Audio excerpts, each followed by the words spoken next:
So we have our pick of anybody on the board here. Let's take a look at them one by one. You have Michael Misa. Personality is not favorable, but it's all right. I'm okay with it. 1.5 star ability, 4-star potential. According to team scouting anyway, his consensus is 1-star ability, 5-star potential. 107 points last season with Saginaw. And then you have a defenseman, Matt Schaefer. 1.5 star ability, 4-star potential. Good offensively. A little prone to controversy, unfortunately. But he does get along well with everyone, so he at least won't be causing any locker room shenanigans.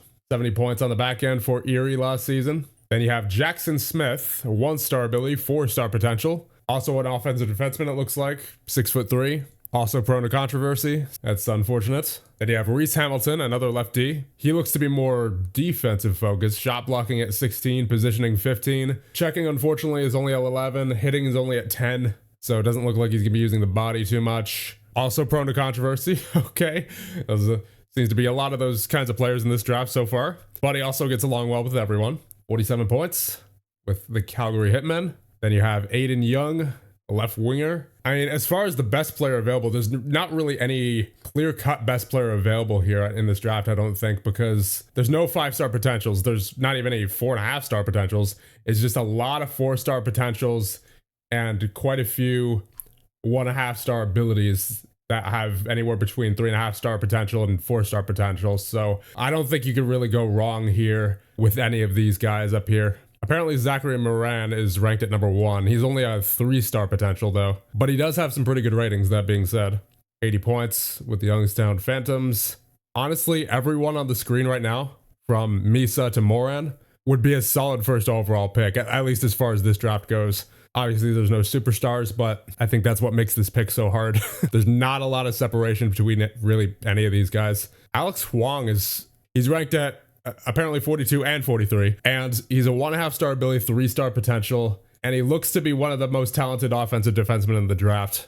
I mean, I would like his getting open to be a little bit higher. If that was like a 14, he would probably be the pick, and then maybe his checking a little bit higher as well. But he is a solid option. I mean, I said it before, but basically all these guys are solid options. You really cannot go wrong here. Can't imagine I'm taking Dig with the first overall pick. That would be, I gotta admit, I'm not a fan of taking goaltenders in the first round in this game just because of how much of a unknown they are most of the time. The top scout recommendation is saying Michael Misa. So I might just have to listen to the scout here because there's really not a lot separating most of these players. Yeah, we may as well just go Michael Misa here. He's projected to be at 2. He's got a lot of good ratings. He could be NHL ready as soon as next season. He had over 100 points last season with Saginaw. His personality is not great, but it's not bad either. So yeah, I'm really stuck between Misa and Schaefer. Overall, Misa's the better player. I mean, I don't mean to compare forwards with defensemen, but Schaefer is getting open is only at 11 as an offensive player. And his checking and hitting only at 11 and 9. I'm not really a fan of that. And on Misa, I mean, all those things are better. Gabi Misa, welcome to the Washington Capitals, Michael Misa with the first overall pick. There you go. So potentially the replacement to Nicholas Backstrom. I mean, I'm not expecting him to play this year. Might be a year or two, but he certainly looks like he's going to be a good one. So with that being said, let's advance up to pick number 20, our pick from Nashville. Oh, you still got Huang available. Alex Huang. I was talking about him earlier. This is a really deep first round, man. I'm having some major difficulties trying to decide, but I think it's got to be, where is he? Huang. Here's someone to keep an eye on for later. James Higgins. 1.5-star ability, 3-star potential. Very good defensively with that 16 defensive read. Overall, very well-rounded. Mental ratings could use some work, but for the most part, very good defensive center here. Here's another one. Jeremy Larange. 17 getting open, 14 screening. That's a good offensive category. I'm going to keep an eye on him as well. Man, there's a lot of good players in this draft. Actually, hold on. What's his personality? I didn't even look at that. Yeah, it's a good personality. Yeah, these three, Higgins, Carconi, and Larange are all very good players, but I think I want to go with Huang. Yeah, I'm doing it. Welcome to the Washington Capitals, Alex Huang. And that will bring us to the second round. And all three of those players who we saw before are still on the board, as is Zachary Moran. Brew, I mean, there's so many good players in this draft. Definitely making me do my due diligence here. I think I might take Larange here. 101 points last season, because that's a really good getting open category. Then again, Carconi and Hagens are really good too. Like, this is this is too much. I'm almost tempted to just go CPU best draft because, like, this is very overwhelming. A good kind of overwhelming, but overwhelming nonetheless. Oh yeah, forgot to mention, we have a total of 14 picks in this draft. So if there was ever a time to load up on draft picks, it was definitely this draft. Let's see, can Crystal or Artamanov play left wing? Yeah, Artamanov can play left wing. Crystal can too.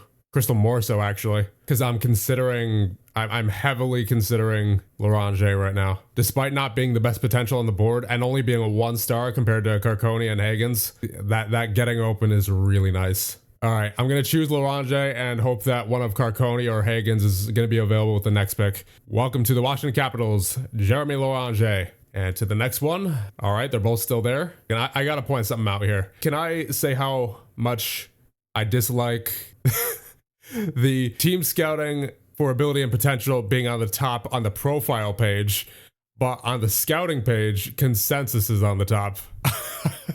No wonder I'm getting them confused sometimes. That's yeah, you need that needs to change. You need to flip these around. I think I gotta go with Gino Carconi here. Despite the fact that he only has the 2.5-star potential for team scouting, he's got a lot of good defensive. He could be a very good defensive center, like third or second line center, maybe even. Got a great personality. Scored 57 points last season, and more importantly, a 71 grade. I'm willing to bet that a lot of that came from his defensive grade. So despite not being the best player available in terms of potential, I really like the look of Carconi. I think we're going to take him here. Welcome to the Washington Capitals, Gino Carconi. Ooh, Carson Cameron.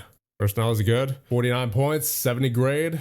Could be a solid two-way defenseman. Good puck handler. Yeah, I think I'm going to go with Carson Cameron, despite Hagen still being on the board. I mean, what can I say? This is just a very deep draft. Welcome to the Washington Capitals, Carson Cameron. Pick number 65 now. Moran is still on the board, as is Hagens. Let's see, who have we taken so far? Center, defenseman, right wing, center, left defenseman. I think I might go for a goaltender next, just for the sake of having a goaltender. Ivankovic has a good personality. 900 save percentage last season in 22 games for Mississauga. And he is far and away the best goalie in the draft. So, yeah, I think I'm going to take Ivankovic here. Welcome to the Washington Capitals, Jack Ivankovic. We're at pick number 70 now. Hagens is still there. Carrier is still there, the 3.5-star potential. Yeah, I think I'll take Carrier here because he's at this point the best player on the board in terms of ability and potential. He's the only 1.5-star ability with 3.5-star potential left.